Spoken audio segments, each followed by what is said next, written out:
Hello viewers, आज की video में हम जनरल ऑर्गेनिक केमिस्ट्री यानी जीओसी में inductive effect and its application, resonance, aromaticity and its applications के रिलेटेड एमसीक्यूज क्वेश्चन 10 देखने वाले हैं। 10 एमसीक्यूज क्वेश्चन में ये मल्टीपल सेट के क्वेश्चन पेपर मैंने उठाए हुए हैं, जैसे UPTGT, D triple S B, KVS etcetera, कई सारे पेपर सेट में। आखिर ये सब चीज़ों से ही सिर्फ काम नहीं चलेगा, हमारा एलटी ग्रेड का भी पेपर जैसे कि 2018 में हम लोग का हुआ था, उसके बाद से नहीं हुआ। तो अगर यही सिर्फ हम सिर्फ सॉल्व कराएं आपको 2018 की, तो वो सही नहीं है। मल्टीपल जिस तरह से आपका इक्वेशन चलता रहेगा, चैप्टर वाइज रीजन चलता रहेगा, उस अकॉर्डिंग से आपको मैं ये चीज़ें कराता रहूँगा प्रीवियस ईयर क्वेश्चन। ठीक है, तो पहले क्वेश्चन की हम बात करें। पहला क्वेश्चन हम लोग का ये कहता है कि वायु में लगातार रहने पर सोडियम अंत में परिवर्तित होता है। क्वेश्चन बहुत ध्यान से समझिएगा, क्योंकि ऑप्शन के हिसाब से आप घूम जाएंगे। देखिए, पहली बात करें, अगर हमने सोडियम को एयर के प्रेजेंस में रखा, तो एयर के प्रेजेंस में रखने के बाद वो पहले कंडीशन में बनाता है Na2O, यानी सोडियम का ऑक्साइड। अब देखिए, सोडियम का ऑक्साइड ऑप्शन में है, सोचेंगे वही होगा, लेकिन नहीं, ये तो फाइनल स्टेट नहीं है ना, तो पहला अवस्था है। अब हमने एक्सेस अमाउंट ऑफ एयर इसके अंदर फिर मिलाया, तो ये बना लेता है क्या, ये बनाता है NaO2, ये परऑक्साइड हो गया सोडियम का। अब ये भी ऑप्शन में है, लेकिन ये ही फाइनल स्टेट ये भी नहीं है। होता क्या है एक्चुअल में, ये हम क्योंकि एयर में मिला रहे हैं, तो एयर में हमारे पास वाटर के ड्रॉप्स हैं और कार्बन डाइऑक्साइड है। तो जब वाटर आयनाइज होता है तो H प्लस OH माइनस में जब Na के साथ OH मिलेगा तो बनाएगा NaVH, तो ये बन जाता है NaVH। अब NaVH भी अनस्टेबल करेक्टर, क्योंकि वाटर के अंदर जो एयर के अंदर हमारे पास कार्बन डाइऑक्साइड भी है, तो NaVH कार्बन डाइऑक्साइड से रिएक्शन करेगा। तो जब NaVH कार्बन डाइऑक्साइड से रिएक्शन करेगा, तो ये टोटल रिएक्शन, ये कंपाउंड NaVH और CO2, ये क्योंकि वाटर के ड्रॉप्स इसके अंदर रहेंगे, तो ये टोटल मिलाकर बनाते हैं Na2CO3। तो टोटल क्या बनेगा, Na2CO3। तो फाइनल स्टेट के अलावा इसके बाद कुछ नहीं बनेगा, तो फाइनल स्टेट हम लोग का Na2CO3 बनेगा। आई होप इस चैन के माध्यम से आपको ये समझ में आया होगा किस तरह से रिएक्शन हो रहा है। ठीक है, अब कुछ लोग ये भी नहीं समझ पाए होंगे, तो उनके लिए भी शॉर्टकट बता देता हूँ। भाई आप याद रखो, सोडियम को जब एयर के प्रेजेंस में कंबस्ट कराओगे तो बन जाएगा Na2O। अब एयर के अंदर होता है वाटर, एयर के अंदर होता है carbon dioxide. Water carbon dioxide जब कंबाइन करेंगे तो बना लेंगे H2CO3। H2CO3, अब H2CO3 जब आएगा तो यहाँ से जो O है ये H2 को ले जाएगा, Na2CO3 यहाँ से जाएगा। तो ये भी डायरेक्ट ऐसे भी देख सकते हैं आप लोग। ठीक है, अब मैं डिटेल में चीज़ें लिखी हैं वो हम लोग देखने वाले हैं। डिटेल में मैंने यहाँ क्या लिखा है कि जो Na2CO3 है, इसमें जो सोडियम है बहुत ज़्यादा रिएक्टिव होता है, इसलिए इसको केरोसिन में डुबा के रखते हैं। अब कैसे पता चलेगा कौन सा एलिमेंट, कौन सा मेटल जो है रिएक्टिव है, तो उसके लिए एक सिंपल लॉजिक आपको याद रखना है। जिस किसी भी एलिमेंट के लास्ट में IUM मिल जाए, समझ जाइएगा बहुत ज़्यादा रिएक्टिव है। जैसे सोडियम SODIUM आपको मिल जाएगा। पोटेशियम में भी आपको IUM मिलेगा, लेकिन जिंक में ZINC मिल रहा है, तो ये रिएक्टिव उतना नहीं। आयरन में आपका जो है वो भी रिएक्टिव नहीं, क्योंकि आयरन बोला जाता है। ठीक है, फेरस या फेरिक कहा जा रहा है। ठीक है, तो एकदम याद रखने वाली बात है कि IUM जिसमें लगा हो वो रिएक्टिव होगा, जिसमें नहीं लगा हो अनरिएक्टिव आएगा। तो जैसा मैंने यहाँ इक्वेशन में लिखा है कि भाई एयर से करेंगे तो Na2O बनाता है, फिर उसके बाद आपका Na2O2 में यानी परऑक्साइड में कन्वर्ट होगा, और फिर उसके बाद जब वही वाटर के ड्रॉप्स आएंगे तो NaOH में बन जाएगा। अब NaOH जो है फिर से जो है कार्बन डाइऑक्साइड से रिएक्शन करके Na2CO3 बनाएगा।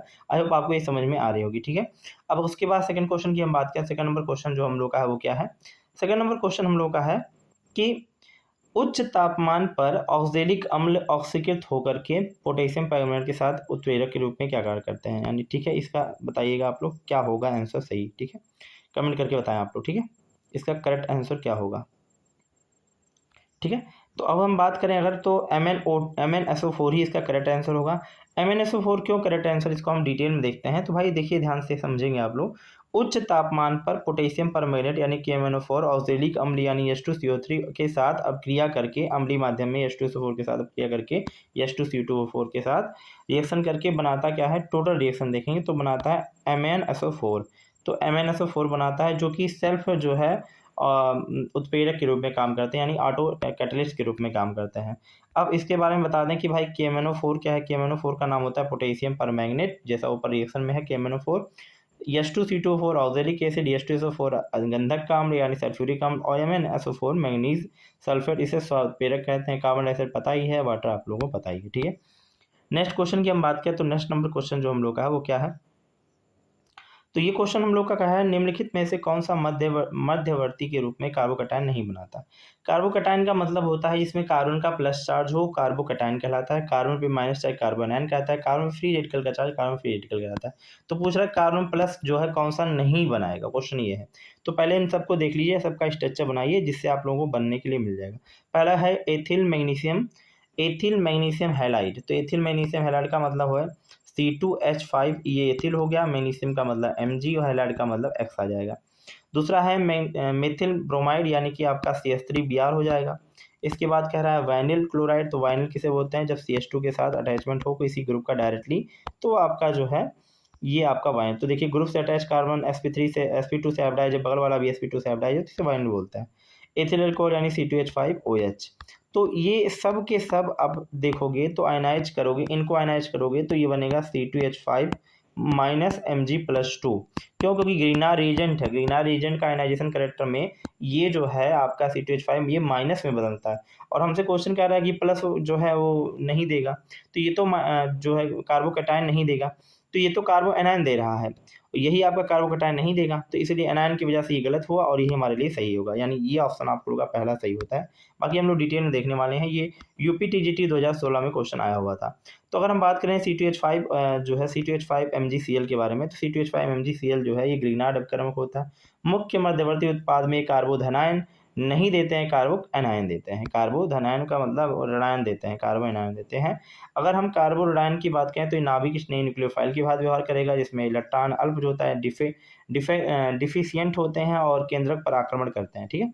उसके बाद जब हम ग्रीनार अपकर्मक से इसका अपक्रिया कराते हैं, तो ग्रीनार अपकर्मक यानी SCHO के साथ ये उसकी तरह में रिएक्शन कराएगा, तो बनाएगा क्या, क्योंकि देखिए HC डबल बॉन्ड O, उसके बाद यहाँ पर H है। अब जब ये ग्रीनार एजेंट की बात करें, जैसे RMgS को भी ग्रीनार एजेंट कहते हैं, तो ये माइनस का चार्ज, ये प्लस का चार्ज, ये आयनाइज होगा यहाँ माइनस यहाँ प्लस में, तो ये कंपाउंड उठ करके इनके पास जाएगा और ये पूरा कंपाउंड उठ करके इनके पास आएगा। तो ओवरऑल बनेगा C, उसके बाद O के पास MgCl। बाद में हाइड्रोलिसिस करते हैं तो यहाँ पर जो ये H है यहाँ OH में यानी अल्कोहल फॉर्म कर देता है। तो यहाँ जैसे देखने के लिए मिलेगा कि पहले ये बनता है और लास्ट में फाइनल उत्पाद में अल्कोहल देखने के लिए, अंतिम उत्पाद में प्राथमिक अल्कोहल देखने के लिए मिलता है, ठीक है। अब अगर हम बात करें नेक्स्ट क्वेश्चन, तो नेक्स्ट क्वेश्चन हम लोग का क्या है, नेक्स्ट क्वेश्चन ये कह रहा है कि इसमें से कौन सा मोस्ट जो है इलेक्ट्रोपॉजिटिव हैलोजन है। सबसे ज़्यादा विद्युत धनात्मक पूछा, ऋणात्मक नहीं। ऋणात्मक तो आपको पता ही होगा, फोन्स इलेक्ट्रिक याद रखेंगे, FONS, ठीक है। फोन्स क्या होता है, जिसमें फ्लोरीन ऑक्सीजन नाइट्रोजन आएगा, इसमें मोर इलेक्ट्रोनेगेटिविटी बताता है कि कौन मोर इलेक्ट्रोनेगेटिव है। तो हमसे क्वेश्चन में इलेक्ट्रोनेगेटिव नहीं पूछा है, इलेक्ट्रोपॉजिटिव पूछा है। तो सीरीज देखो, फ्लोरीन, क्लोरीन, ब्रोमीन और आयोडीन, ये इलेक्ट्रोनेगेटिविटी की सीरीज है। तो अगर ये इलेक्ट्रोनेगेटिविटी है तो पॉजिटिविटी कौन होगी, इसी का उल्टा चल जाओ, तो ये आपको पॉजिटिविटी होगा, यानी सबसे अच्छा क्या होगा, आई होगा, आप लोगों का आयोडीन देखने के लिए मिलेगा। अब अगर आयोडीन को हम समझने की कोशिश करें तो क्या है, यहाँ कह रहा है कि विद्युत धनात्मक जो है इलेक्ट्रोपॉजिटिव उस प्रवृत्ति को कहते हैं जिसमें कोई तत्व इलेक्ट्रॉन त्याग कर धनायन बनाए। धनायन बनाने की प्रवृत्ति ही इलेक्ट्रोपॉजिटिव कैरेक्टर को शो करती है, ठीक है। आपको पता ही बात कि जब वर्ग में जो आवर्त सारणी में वर्ग में ऊपर से नीचे जाने पर धनात्मक प्रवृत्ति की बढ़ती है, क्योंकि परमाणु का आकार बढ़ता है तो बाह्य इलेक्ट्रॉन त्यागना आसान हो जाता है। ऊपर से नीचे आएंगे तो फ्लोरीन है, क्लोरीन, सबसे नीचे तो आयोडीन होता है, इसलिए इलेक्ट्रॉन आसानी से त्याग करेगा। तो ये चीज़ें आप लोगों को देखने के लिए मिलेंगी। फिर कह रहा है जबकि आवर्त में जो है पीरियड में बाएं से दाएं जाने पर परमाणु का जो धनात्मक है वो बढ़ता है, क्योंकि परमाणु का आकार छोटा होता जाता है, ये चीज़ है, आकार सर्वर कम होता है। तो ये भी चीज़ें आप देखेंगे। फिर क्वेश्चन कह रहा है कि दिए गए सीरीज में आयोडीन, ब्रोमीन, क्लोरीन और फ्लोरीन जो है ये हैलोजन सदस्य हैं, इनके क्रम इस तरह से हो जाएंगे, ठीक है। धनात्मक का जैसे मैंने ऊपर बताया ही आप लोगों को, ठीक है। नेक्स्ट क्वेश्चन हम लोग देखें तो नेक्स्ट क्वेश्चन हम लोग का क्या है, ये बहुत ही अच्छा शानदार क्वेश्चन है। क्वेश्चन क्या है, निम्नलिखित में से किसका जो है आयनिक जो है लक्षण सर्वाधिक है वह बताएं हमें, ठीक है। NaCl का, KCl का, LiCl का या CSCl का।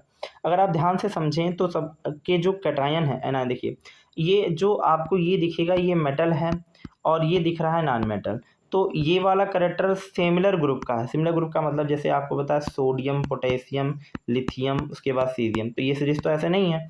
सीरीज कैसे होता है, सीरीज आपका ऐसे होता है लिथियम, सोडियम, पोटेशियम, उसके बाद सीजियम, ये होगा। तो ये सीरीज आपका है। तो सीरीज में जब हम ऊपर से नीचे की तरफ आएंगे, याद रखेंगे फजान का रूल। भाई कोई चीज़ अगर जो आयनिक है तो उसका मतलब क्या है, आयनिक लक्षण उस यौगिक को कहते हैं जिनमें जो है ध्रुवीयता कम हो और ऋणायन बनाने की प्रवृत्ति अधिक जो है अंतर होता है, देखने के लिए मिलेगा। फजान रूल की बात करें तो फजान रूल में कहते हैं कि जो छोटे कटायन प्लस बड़े एनायन, इनसे जो है अधिक ध्रुवीयता होती है, साथ ही साथ अधिक सहसंयोजन बंध यानी कोवेलेंट कैरेक्टर देखने के लिए मिलेगा। और बड़े कटायन अगर रहेंगे तो भाई कटायन का मतलब समझ रहे होंगे, पॉजिटिव चार्ज की बात करेंगे। बट बड़े अगर कटायन रहेंगे तो उसमें जो छोटे एनायन हैं वो कम ध्रुवीय होंगे, जिसमें अधिक आयनिक होने के कैरेक्टर हैं।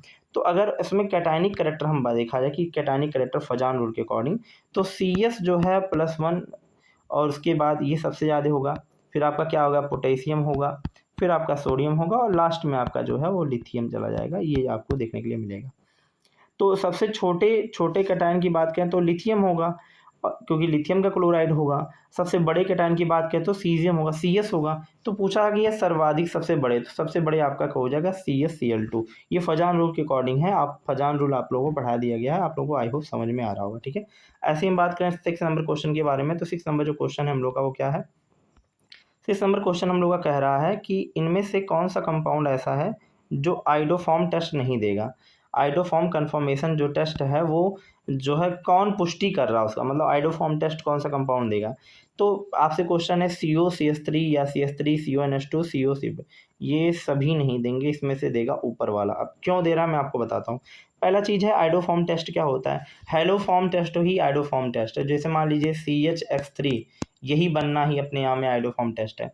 ये कैसे बनेगा, देखिए कोई भी हमारे पास एल्डिहाइडिक कार्बोनिक कंपाउंड है, मान लो ये कार्बोनिक कंपाउंड है, किस कार्बोनिक कंपाउंड का रिएक्शन जब हमारे पास किसके साथ, हैलोजन के साथ, क्लोरीन ब्रोमीन के साथ NaOH के प्रेजेंस में कराया जाता है, तो कंपाउंड ये क्या है, इससे ये निकलेगा, इसे बनेगा CH, अब लास्ट में बनता है कंपाउंड में CHX3, तो ये हेलो फॉर्म बनाते हैं। तो यही एक कंपाउंड है जो हेलो फॉर्म बनाएगा, क्योंकि इसके पास ये प्रेजेंटेशन। अगर डिटेल में रिएक्शन चाहते हैं तो देखिए डिटेल में क्या होता है।